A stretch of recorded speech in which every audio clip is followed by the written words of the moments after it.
विभिन्न प्रकार का आयनिक क्रिस्टल होते हैं। एक NaCl टाइप का होता है, इसमें ये किस में हो जाए, FCC में, है ना।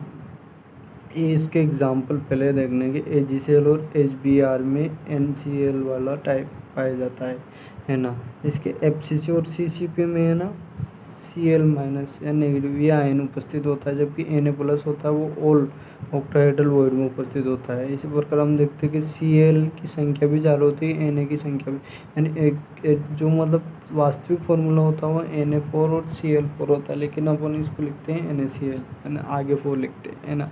अब अपन यहाँ देखते हैं कि इसमें जो एज यानी जो लंबाई होती है, भुजा की लंबाई वो होती है A बराबर 2R प्लस माइनस माइनस, यानी केटायन में से एनायन घटाना है, आगे 2 लगाना है, ठीक है।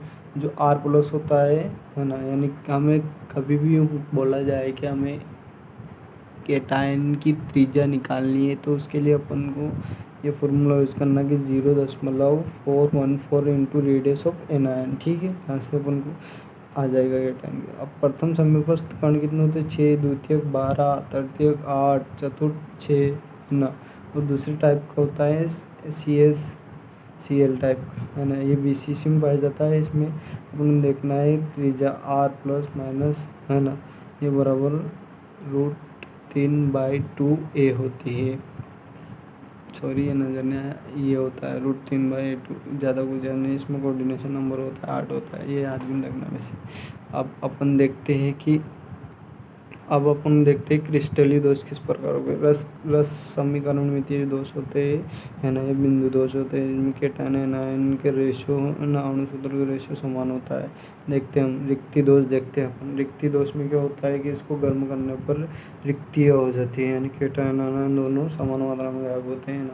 तो इसकी डेंसिटी इसमें क्या होती है, कम होती है। अंतराकाशी दोष में अपन देखते हैं कि जो कोई एक्स्ट्रा एनायन है केटायन है वो बीच में आकर बच जाता है, इसमें डेंसिटी क्या हो जाती है, बढ़ जाती है।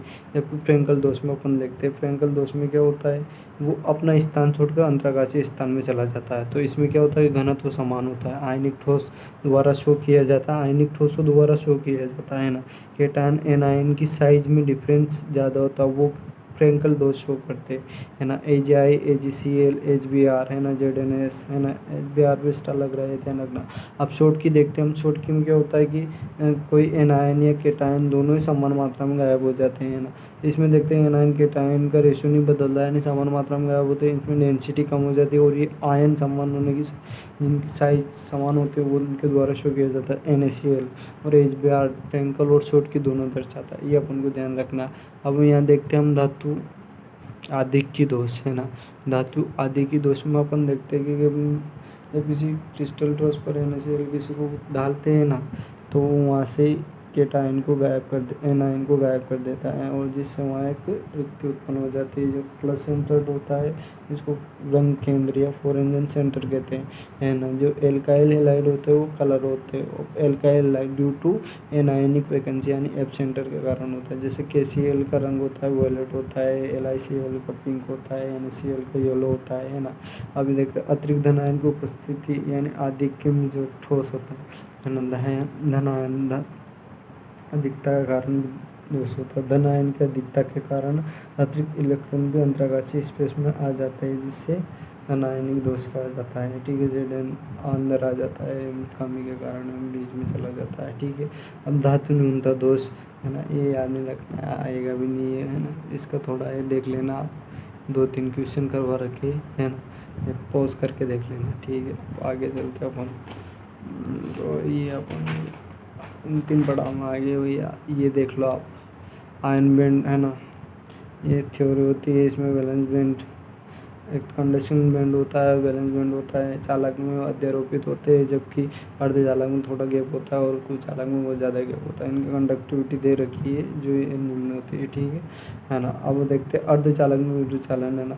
जो 14वें वर्ग का ग्रुप है, अगर उसमें अपन 13वें वर्ग को मिलाते हैं तो पॉजिटिव होल यानी P टाइप के अर्धचालक बनते हैं, और अगर 15वें को मिलाते हैं यानी एक्स्ट्रा इलेक्ट्रॉन बच जाता है तो N टाइप का बनते हैं, है ना, अर्धचालक, ठीक है। अब magnetic property and dipole movement का सूत्र होता है N प्लस ये संख्या होती है अयुग्मित इलेक्ट्रॉन की, ठीक है। तो अनुचुंबकीय पैरामैग्नेट जिसको वे पदार्थ जो कि विद्युत क्षेत्र की ओर दुर्बल रूप से आकर्षित होते हैं, जैसे O2 S2 CO+, Fe Cr+3, इसमें से O2+ और Fe+ है ना अयुग्मित होते हैं, ये याद रखना। प्रतिचुंबकीय में डायमैग्नेटिक थे दुर्बल रूप से प्रतिकर्षित होते हैं, इसमें बेंजीन मुख्य H2O है ना, ये दोनों HCl है ना, इसमें सभी इलेक्ट्रॉन अयुग्मित होते हैं।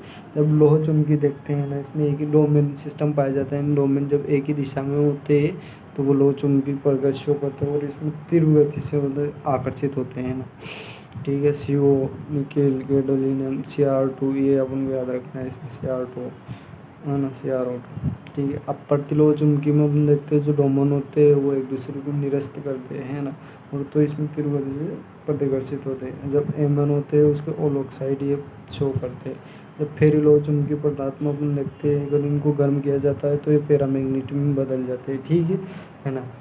तो ये ऊपर नीचे पर एक दिशा में ज़्यादा होता है और दूसरी दिशा में कम होता है ना। जो भी आयरन के ऑक्साइड है ना वो सब ये प्रकृति शो करते हैं, जैसे Fe3O4 ZnFe2O4 है ना, Fe3O4 MgFe2O4 है ना, Fe2O4 है ना।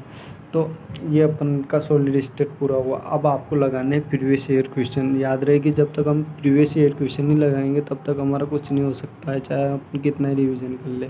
तो साथ साथ अपन इसलिए लगाना है ताकि अपन को पता चले कहाँ से क्या और क्यों आ रहा है, कैसे आ रहा है। ठीक है, तो वो जो जैसे जैसे नीट आती प्रेशर बढ़ता जाता है, पर अपन इतने परिपक्व हो चुके हैं कि अपन उस प्रेशर को कैसे हैंडल करें अपन को याद रहना चाहिए, है ना। तो मेरे भी आ रही है नीट, तुम्हारे भी आ रही है, तो अच्छे से रिवीजन करें, है ना, और प्रीवियस ईयर क्वेश्चन लगाते रहें। Thank you. ये आपका सॉलिड स्टेट पूरा हुआ। अब अपन आगे पढ़ेंगे ना, जो अपन को ऐसा लगे कि हाँ ये पढ़ना चाहिए, और तो मैं नोटिफिकेशन दे दूँगा, और नहीं भी दूँगा तो डायरेक्ट लेक्चर ही दे दूँगा। ठीक है, थैंक यू।